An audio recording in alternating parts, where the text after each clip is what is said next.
obviously, this episode was for anime-only watchers to grow connected with Shinomiya as a character. Like, to get to see his characterization, find out more about his past, what led him to where he is now, why he acts the way he does. That's kind of how this episode was trying to do, like, what its main goal was set out to do to us anime-onlys.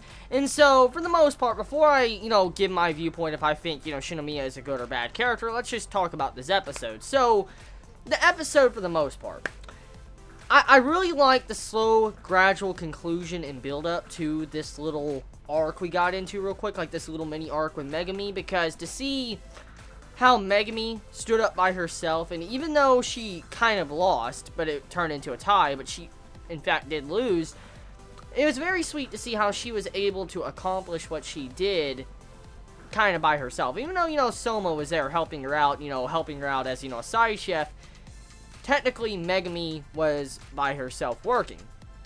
And so, Megumi did a very good job, I think. By herself, she did a very good job with being able to, at the very least, win over some of these expert pro chefs. I mean, you gotta think about it. I mean, she won over 3 chefs in this episode, and that's an impressive feat. It really is. I mean, Megumi did a damn good job. And what really made her win it was her ability to try to understand her customer, or try to comfort her customer. That's kind of how it was, like motherly love.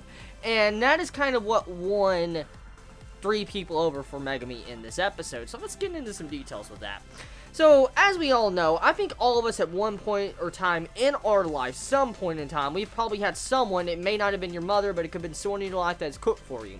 And you all know of this special cooking from this certain someone in your life that probably raised you. Maybe it's your father, your sister, your brother, maybe, your mother did it. I mean, any sorts of people, okay? Someone probably made something for you in the past, and you probably liked it. And that's kind of what this represents. Megumi is a type of chef that has, like, motherly cooking. Like, she cooks like a mother. And it really fits her character so much, if you think about it. I mean, the way she acts, the way she, acts around everybody else, and the way she cooks, she acts like a mother, like someone that's trying to make healthy food and think of, like, children to make it to where they'll be willing to eat the food to begin with. I mean, the way she was able to make the food, and she made it to where it'd be, like, easy on the stomach for the chefs, that was kind of being, like, in consideration for, the aftermath after the food. She was just worrying about, let's say, kids, about what would happen after that. And it just goes to show you what type of chef Megumi is. So we finally got some characterization where she's going to be going, what direction she's going to be going with her career as a chef. She's going to be trying to level up her ability to take, like, I guess, pride in showing motherly love in her cooking. Now, Soma, on the other hand, in this episode, he was very upset with the outcome. Like, he hit his hand up against a wall, and obviously that's going to lead into something probably dire. Like, if I know anything about chefs, like, I know next to nothing, but I mean, I know some things. I know chefs like guarding their hands, because their hands are very vital for what they do. For instance, chefs, they have to constantly grab things and, make sure they make things, cut things, stuff like that. And, of course, they probably cut their fingers slightly when, they're using knives. But chefs try to guard their hands as much as they can.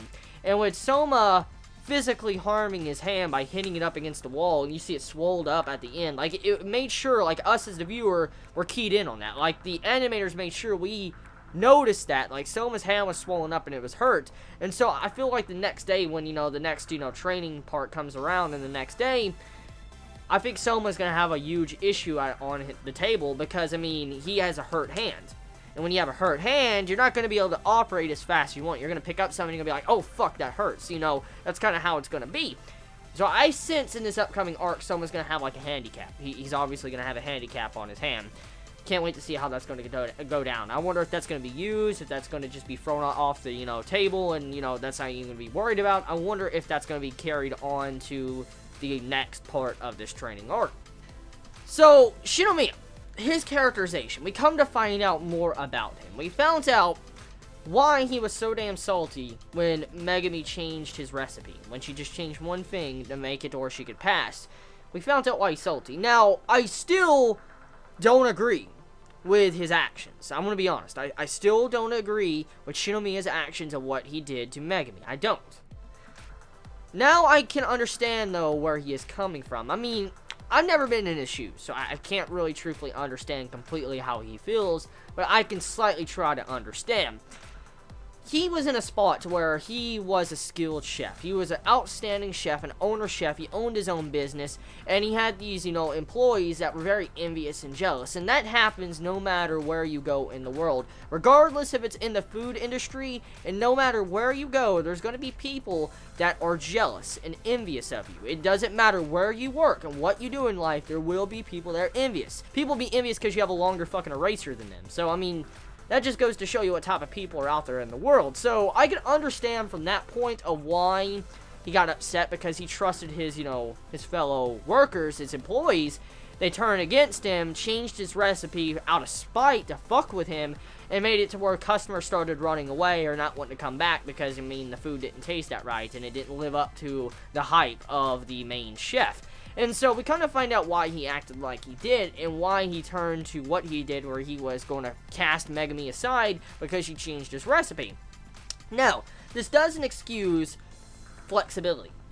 Like I said, the main thing you got to learn from being as a chef, and he should know as a chef, which it actually was pointed out in this episode, is kind of my complaint. The dude, he kind of detached himself from his fellow employees. He was an owner chef, and he thought of just himself. And this is a quote I want to use from a different series.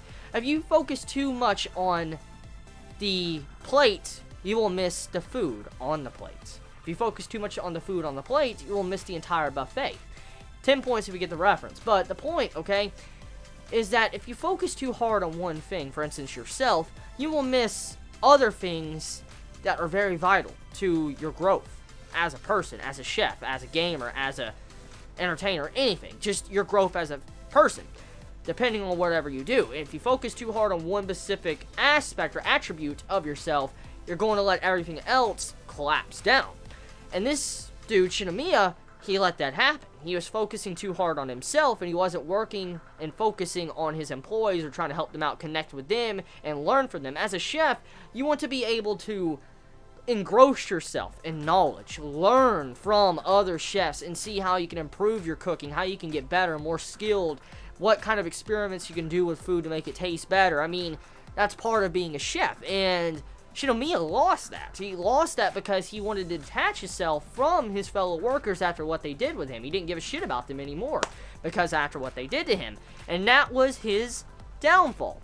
And that kind of led to why he acted like he did to Megami. But like I said, it still doesn't excuse what he did, but I can understand him. So at this moment, with Shinomiya as a character, I am on neutral ground. I'm on neutral ground with Shinomiya as a character. I don't hate him. I don't like him. I'm on neutral ground. Neutral fucking ground with him. Depending on how his actions are in the future, I may come to like him. But for now, neutral, because I still don't agree with his actions and the way he treated Megami. Because you should know as a human being, even though he was focused on himself, you should know to be a little bit flexible, especially if you're in a business, like, being a chef. You need to know you need to change something at the last minute if something badly happens. Like, if something fucking goes wrong and breaks down, you gotta know to change shit. So, there's that. So, tell me your thoughts in the comments below. You all have a wonderful day or night, wherever you live. Please be safe. Chibi out.